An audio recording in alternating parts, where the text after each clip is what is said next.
beautifully. You'll just notice as he loads up the car, he gives a flick of turn in, and then he has to correct it a little bit, get the rear sliding, pivot the car in toward the apex, and then when he unloads the front end, comes off the brake, that's when a quick waft of understeer will set in, easily neutralised, of course, by a big boot of the right foot. So Rob, who lives in Dubai these days, has been racing in the Scandinavian Touring Car Championship, which he's won these last few months, and now back in the UK, his father here to cheer him on. Peter himself, a racer in MGBs many years ago. Over the timing line, what's the gap between them? 2.5 seconds. So it is getting closer and closer and closer all the while between these two, as Huffy continues to charge on behind James Cottingham. Meantime, Adrian Wilmot still leads on the road and has still yet to make a pit stop. Behind the battle of Cottingham and Huff is Marino Franchitti, keeping a watching brief, isn't he? Yeah. His pace very good as well, in low 31s at the moment, listed a 30.8 earlier on. Huff has just taken half a second out of Cottingham in the first sector alone, and both of them lapping quicker now than Adrian Wilmot. So even though the Aston leads on the road, and yes, I've been saying it has to make the pit stop, they're still catching in real terms anyway. 3 seconds. So there they are. It's not going to be long, is it, before we have this change between the two of them. I think for the race lead, Rob Huff on the limit, and he's hunting down James Cottingham. So the difference in terms of a lap time for the grid was only a 10th over 1 flying lap.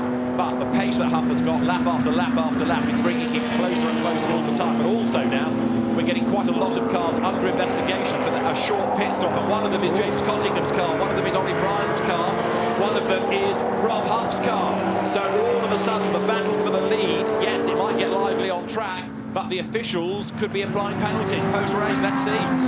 Well, that could play beautifully into the hands of the Fiskin Franchitti E-Type.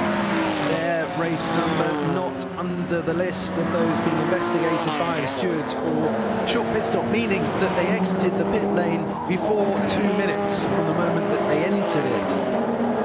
And the penalty that you get is double the short forward. So if you were under by 5 seconds, for example, you get 10 added to your race time. So it could be interesting to see by what people were under, if indeed that is what it is. But we'll await confirmation then as the race goes on track. The gap between the two effectively leading E-Types, 1.4 seconds. Huff closing there onto the tail of James Cottingham. Ironic that in a sense that number 36 E-Type should be one that is being looked at, because we'd seen on board, hadn't we, the thumbs up from James as the team was preparing to release him. It's ever so hard for the drivers to judge though, because once you're released, if you exit your pit sort of box, as it were, just a little too soon, unless you stand on the brakes right before the end, it's hard to judge exactly when the clock is going to strike 2 minutes. True enough. So it can come back and bite you, can't it, as there James Cottingham presses on. So again, part of the interest now is going to be where number 5 Aston blends back in after its pit stop, and indeed whether any penalties are going to give that another lifeline before the very end. So Huff, all he can do for the moment is just drive flat out, see if there is a penalty looming, whether that can be overcome before the very end. We've only got 11 more minutes to go. So Tom Alexander, actually, if he's not as quick as Adrian Wilmot, he doesn't have that many laps to worry about, does he? He's not going to lose too much time over his stint, because it will not be a very long stint after all. Under control. Where in all of this is the race leader on the road, because the pit window is going to close in 20 seconds time. So if that Aston has not yet got in by the time we get to 56 seconds, it's going to look perilous for them here. They can get a penalty for not pitting within the window. There's the E-Type battle, which is about to go, I suspect, the way of Rob Huff, as they now come down towards Woodcote Corner. So hard on the brakes, Rob getting closer and closer. His brakes looking pretty orange as well. To rejoin that battle, has he got ahead? No, he hasn't. James Cottingham still leads now that the Wilmot car has pitted, or at least it will do when they come across the timing line. Look at those front brake discs on the E-Type, on the leading E-Type, I should say. So through the traffic then goes number 36 James Cottingham. What have we got left in the race? Just under 7 minutes. So Rob Huff has done the really hard yards here, hasn't he? He's gone up to the back of the leading car. Now what can he do about finding a way past? James Cottingham, even if he's caught, certainly knows how to defend. There's also the traffic up the road. Look, because number 42 there, the Lotus Elite of now Richard Bradley, sports car star, is the next one to be negotiated. That ex Peter Jott, Harry Stiller, Peter Arundel Lotus Elite. There it is. Looking delectable in its Lotus livery. The green and yellow comes up towards the line, but what's the gap going to be between the two E-types? Nothing at all virtually now.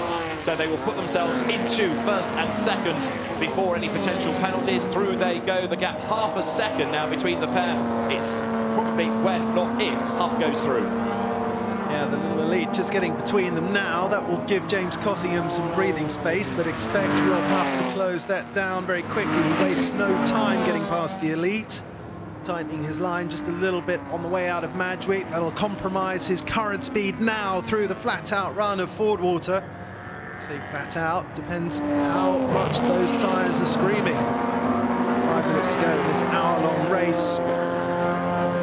Particularly the rear tyres on all of these cars get worked extremely hard, as we just see sadly in the background the stricken car of our former race leader Gary Pearson. And Huff there through the traffic, has up to the inside again. The glowing brakes on the leading E-type. James Cottingham still ahead as they all wag a wheel in the air.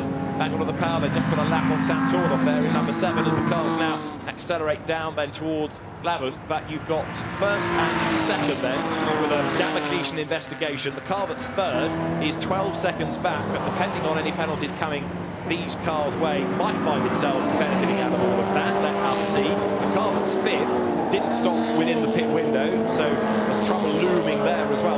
Quite a lot for the officials to sort out, either post-race or in the remaining 5 minutes. It's here now, out of the chicane. Rob Huff again tries to mount the challenge, but interesting, isn't it, the way that he was able to bring the gap down and down and down and down, lap after lap after lap. Now he's got a bit stuck.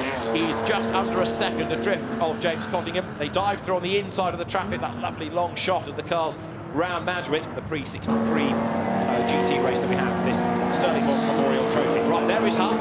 His front brakes looking as though they would quite like a breather as well, and he's inching up once more onto the tail of James Cottingham as they come now up towards the completion of the lap. Cottingham doing a fantastic job out ahead. I don't know how he's managing to keep this pace up, given just how bright and red those brake discs are. Surely the pedal is going long, surely the brake fade is severe.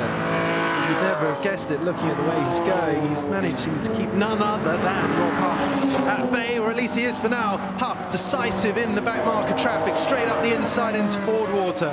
That was a hole created by James Cottingham. Rob Huff taking full advantage, has the advantage now on momentum into No Name. Cottingham going defensive, Huff up the inside. Cottingham not afraid to turn in and chop the nose off of the fix-it coupe behind. Fantastic. So Rob Huff now throwing everything at this. He's done the catching and he's got a bit bored being sat there behind James Cottingham. The traffic gave him an opportunity. He wasn't able to take advantage of it, but Cottingham now really feeling the pressure. He slides the car out of Lavant then, so the E-types battling, still tied together. 0.166 of a second was the margin at that last sector, and actually in a straight line. Does Cottingham just get away a little bit? That car just seems to be able to stretch its legs ever so slightly, but the last of the late breakers, Rob Huff, look, will come back at him as they head into Woodcote. They're going to be able to squeeze just about 2 more laps out of this, as there Cottingham comes through, but you can see how the gap has come down out of Woodcote now towards the chicane. And again, look, under braking, Rob Huff gets right up behind the back of the leading E-type then, so the gap much reduced. It was 9/10 at the start of the lap. As they come through now to put 34 in the book, the gap is down to half a second. Another back marker. They've got the traffic and they've got the fading light to contend with as around Madgwick they go. So Rob Huff, knowing that he's running out of time in the race, they can possibly squeeze 1 more lap in at the end of this, but he's got to hustle on just in case. Seeing a general pattern emerge between these two drivers. Rob Huff seems to be a little quicker on corner entry, but James Cottingham, neater, tidier, gets it all sorted out sooner on the apex. He's a little bit quicker out, which is why we're seeing the gap between them extend as they go down the straights. Now this was the part of the circuit a lap ago where he was very committed, and so again at St Mary's there, trying to get his nose up the inside, couldn't do it. Slides towards lap and then over the rise, over the brow again. Rob Huff's E-type barely in a straight line, more glowing brakes on the Cottingham car. More noticeable than on Rob Huff's second place, number 12 E-type then, as they accelerate out of Lavant corner, onto Lavant straight, down to Woodcote. Less than a minute to go, so fingers crossed it will not need a flag this time. We can squeeze 1 more lap out of it, which will be bad news possibly for James Cottingham, maybe good news for Rob Huff. And again, on that section of circuit, the gap does widen a touch between the two of them, but what about under braking? Here comes Huff, and the gap comes down and down and down and down and down, and he's right on the tail of Cottingham. Is there a chance to challenge as they come into the chicane? James just about gets the car on the right line defence from Huff, who's always quick through here. So 20 seconds on the clock now. Up towards the line they come. It is James Cottingham just hanging on to the advantage as they power their way across the line. And the gap as they start the last lap is 0.2 of a second. And here comes Huff sideways under braking. Tries the outside line, still can't do it. No, he had to brake harder than he had anticipated, which is why the tail snapped wide. James Cottingham, I think, now finally having to nurse his brakes, braking a little earlier, a little softer, a longer braking zone for Cottingham. Now, if he can pull just enough of a gap through this backside of the circuit, he might be able to defend down into Woodcote at the end of the straight, but Huffy tries to go around the outside on the marbles. Cottingham sees it coming, lets the car drift wide to close the door into the left-hander of St Mary's. And let's see whether or not they're going to encounter any traffic on this lap as well. If they are, there are back markers ahead. Now, don't forget, Huff tends to lose out in a straight line here, but he's so good on the brakes. If he's able to stay right on the back of Cottingham now, he builds up for a chance then. So the flag will be out this time. It is the last lap of the Stirling Moss Memorial Trophy. It is James Cottingham versus Rob Huff. Cottingham looking in his mirrors. He does get away in a straight line, but there are back markers up the road. Is that going to help or hinder? Let's see as they come down to Woodcote. The light is fading. The gap is diminishing between the top two as well. Cottingham tries to get up the inside of Woodcote. Is the back marker going to see him coming? Yes, Rob Huff tries to commit. Which way does he go? Rob dives up the inside. Cottingham has got through. Huff gets through as well. It's going to be a drag to the line, but James Cottingham has just done enough, has he? Yes, he has. It is going to be a Stirling Moss Memorial Trophy win for James Cottingham and Harvey Stanley ahead of Rob Huff and Richard Mines.